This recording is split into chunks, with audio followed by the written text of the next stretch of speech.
wrong person entirely. And this No.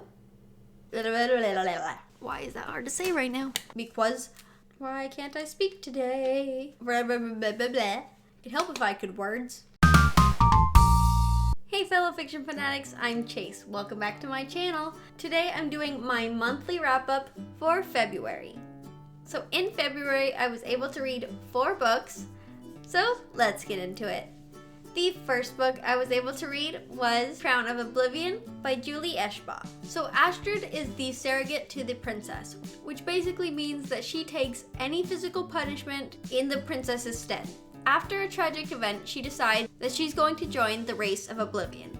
This is a deadly race, but if she wins, it will provide freedom and citizenship for both herself and her family. But to enter the race, you have to take the drug Oblivion, which wipes your memory, leaving the racers with just a slip of paper that has their name and the first clue. I thought this book had a really interesting premise, and that's why I was excited to pick it up. And I really enjoyed everything that happened after the race. Everything after the race was so compelling and interesting, and I wanted more of that because that's the part I was most intrigued by. So first off, the surrogate system makes absolutely no sense. Prince or princess is just gonna keep disobeying because they're not really being punished. No one should be punished to this extent, especially because the prince likes to punish people. He gets a thrill out of this. He doesn't have any remorse for what's going on. He's a perfect example of why the system doesn't work. I thought the race portion of the book lasted far too long. I lost interest the longer it went. And I was in it for the race, because literally the final moments of the race were anticlimactic. I was like, that's it? Okay, now what? And then the now what was way better than what happened in the race. Everything that happened after was so good. I wish we had more explanation of all those things. The race portion could have been shortened a lot more, and then we could have seen a lot of the after effect, and that would have been far better than what we got. So if the race portion had been shorter, I just think I would have enjoyed this book more.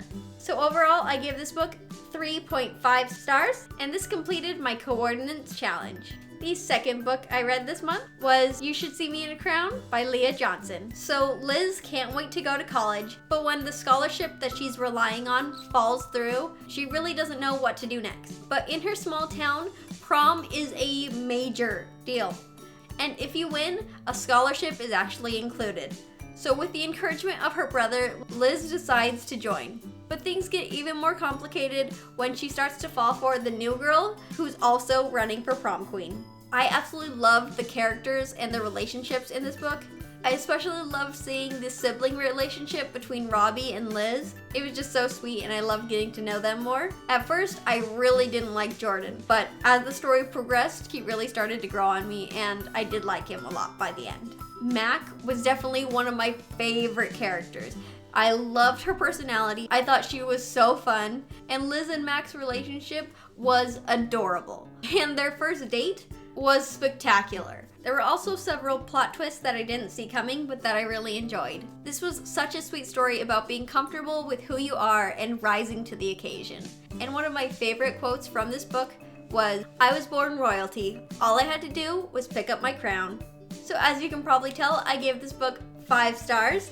Which is fantastic because this completed my 5-star prediction challenge, and I was right. So that makes me very happy. This also completed Books and Lala's Buzzword Challenge. This month's words were you and me words, and this has both you and me in the title.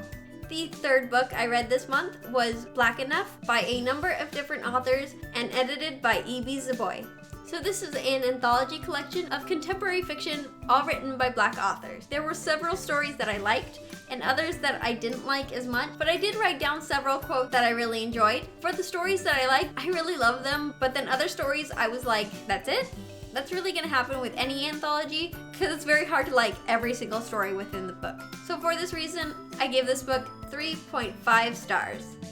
And this completed my library book challenge. And the fourth and final book that I read this month was Can't Escape Love by Alyssa Cole. So Reggie is a successful businesswoman who created the website Girls with Glasses from the ground up. She's nerdy, she's headstrong, she's driven, and she isn't afraid to bulldoze anyone out of her way with her wheelchair if they try to stop her. That is anything and everything but insomnia.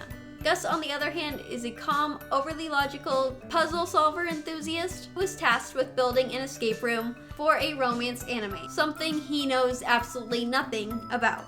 Needing each other's help, they start corresponding and a romance ensues. I loved their personalities, especially their nerdiness. I thought that was adorable. And I love how they were so opposites, but that they just complemented each other so well. I thought their relationship was great. I love their flirtatious banter. I love that they were exactly what the other person needed. Gus was so understanding and open and curious without being pushy. And I love that Reggie helped Gus step outside of his shell and really helped open his eyes to seeing himself for what he's worth. It was interesting to me because when I first looked at this cover, I just saw an adorable couple eating ice cream, and I didn't even notice that Reggie was in a wheelchair. But I love the disability rep in here. She has such a strong personality. She's not gonna let anyone or anything get in her way, and I love that about her. She was just awesome. I just absolutely loved getting to know these characters and get a little bit of their story. The only thing I didn't love that I had to skip an entire chapter due to a sex scene. I'm not a fan of that, so I just skipped that part, but everything else about this book was phenomenal. So I gave this book 4.5 stars, and this book completed my challenge to read a book with multiple people on the cover. So those are all the books that I was able to read in February. I'd love to know some books that you were able to read this month, and if you read these, I'd love to know what you thought of them. Or if you have any other recommendations for books that you love, let me know down in the comments. As always, thanks for watching. Don't forget to like, comment, and subscribe. And don't forget to share the love. I'll see you next time. Bye!